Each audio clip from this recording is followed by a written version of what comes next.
വിവാദ cinema Kerala story കർണാടകയിൽ ഉയർത്തി പ്രധാനമന്ത്രി നരേന്ദ്രമോദി. തെരഞ്ഞെടുപ്പ് പ്രചാരണ വേദിയിലാണ് സിനിമയെ പിന്തുണച്ചുള്ള മോദിയുടെ പരാമർശങ്ങൾ. തീവ്രവാദത്തിന്റെ മുഖം വെളിപ്പെടുത്തുന്ന സിനിമയെ കോൺഗ്രസ് എതിർക്കുന്നെന്നും വോട്ട് ബാങ്കിന് വേണ്ടിയാണിതെന്നുമാണ് പ്രധാനമന്ത്രിയുടെ പ്രതികരണം. കേരളീയ സമൂഹത്തെ തീവ്രവാദം കാർന്നു തിന്നുന്നത് എങ്ങനെയെന്നതിലേക്ക് വെളിച്ചം വീശുന്നതാണ് സിനിമയെന്നും പ്രധാനമന്ത്രി പറഞ്ഞു. आतंकी साजिश पर बनी फिल्म केरला स्टोरी,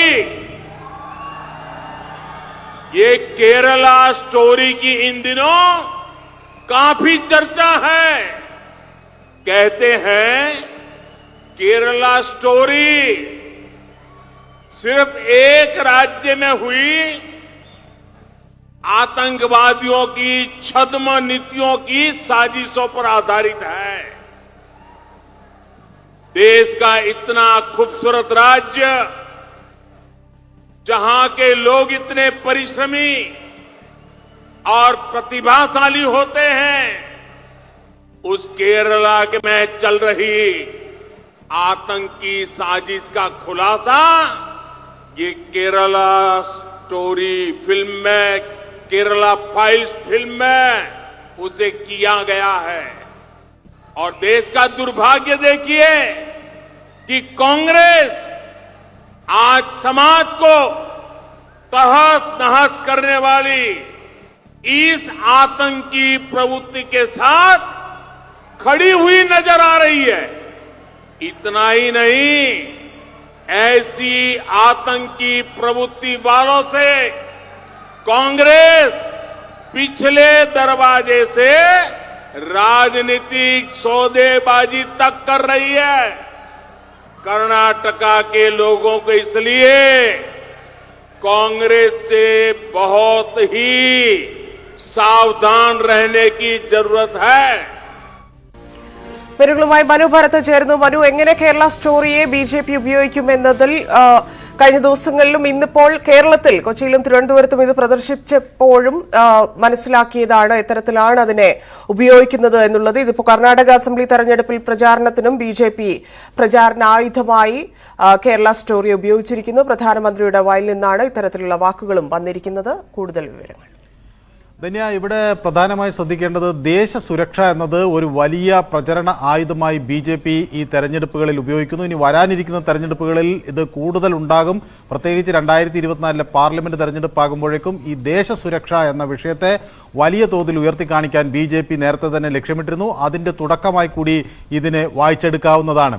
ഇതിൽ BJP ഉന്നയിക്കുന്ന ഒരു പ്രധാന ഘടകം കോൺഗ്രസ് വോട്ട് ബാങ്ക് രാഷ്ട്രീയം മുന്നിൽ കണ്ടുകൊണ്ട് ഈ ന്യൂനപക്ഷ പ്രീണനം എന്ന നയം ഇപ്പോഴും തുടരുന്നു എന്നതാണ് പ്രധാനമന്ത്രി ആരോപിക്കുന്നത്.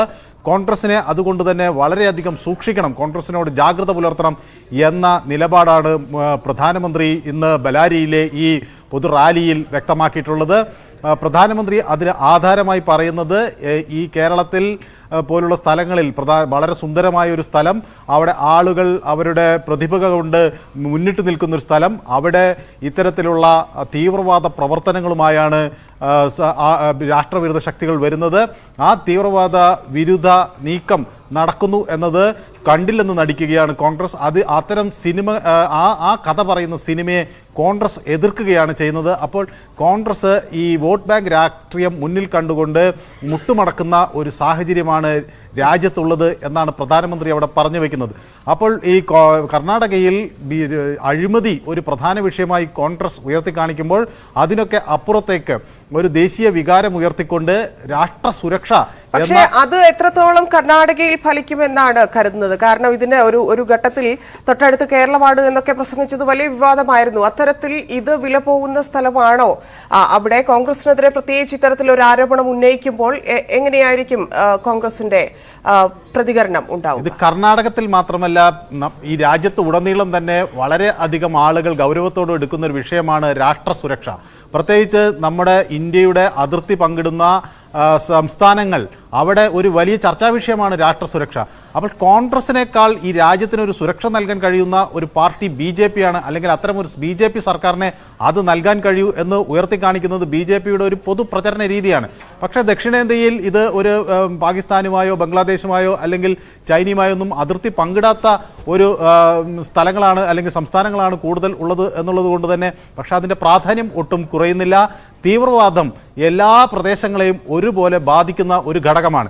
അത് പ്രധാനമായി ഉയർത്തി കാണിക്കുക എന്നത് അപ്പോൾ ദേശീയതയുടെ ഒരു വക്താവായി, ദേശീയ ഐക്യത്തിൻ്റെയൊക്കെ ഒരു വക്താവായി BJPക്ക് പ്രധാനമന്ത്രിക്കും ഉയർത്തി കാണിക്കാൻ കഴിയുന്നു എന്നതാണ് ഈ തെരഞ്ഞെടുപ്പിലെ ഒരു പ്രധാന ഘടകം.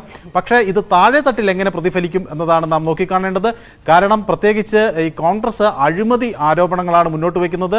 അത് പ്രചരണത്തിനപ്പുറത്തേക്ക് അത് ജനങ്ങളെ എങ്ങനെ ആ വിഷയം സ്വാധീനിച്ചു എന്നത് ഒരു പ്രധാന ഘടകമാകും. പക്ഷേ പ്രചരണത്തിൽ ഈ നേരത്തെ ഉണ്ടായിരുന്ന ഈ പോരായ്മകളെ അതിജീവിക്കാൻ വളരെ ശക്തമായ ഒരു നീക്കം നടക്കുന്നു എന്നതാണ് കർണാടകയിൽ നിന്ന് നമുക്ക് മനസ്സിലാകുന്നത്. അവിടെ ഈ പ്രത്യേകിച്ച് ഇതിൻ്റെ ഒരു ലാസ്റ്റ് ലാപ്പിൽ BJP സർവ്വശക്തിയും സംഭരിച്ചുകൊണ്ടുള്ള ഒരു പ്രചരണമാണ് നടക്കുന്നത്. പരമാവധി നേതാക്കൾ അങ്ങോട്ടേക്ക് ഒഴുകിയെത്തുന്നു. നമുക്കറിയാം അനിൽ ആന്റണി ഉൾപ്പെടെയുള്ള ആളുകൾ അവിടെ എത്തി പലയിടങ്ങളിൽ പ്രചരണം നടത്തുന്നു. അപ്പോൾ കോൺഗ്രസിന് ഏതെങ്കിലും തരത്തിലൊക്കെ ആക്രമിക്കാൻ കഴിയുന്നു അല്ലെങ്കിൽ പ്രതിരോധിക്കാൻ കഴിയുന്നു അതിനൊക്കെയുള്ള എല്ലാവിധ മാർഗങ്ങളും ആരാഞ്ഞുകൊണ്ട് തന്നെയാണ്. ഒരു സാങ്കല്പിക കഥയെന്നാണല്ലോ കോടതി പറയുന്നത്. അപ്പോൾ പ്രധാനമന്ത്രി പറഞ്ഞത് വെറുതെ ആവില്ലേ? അല്ല, ഇതിൽ ഇത്തരം ഒരു സിനിമയെ എതിർക്കുന്നത് എന്തുകൊണ്ട് എന്നതാണ് പ്രധാനമന്ത്രി പ്രധാനമായും ഉന്നയിക്കുന്ന ഒരു വിഷയം.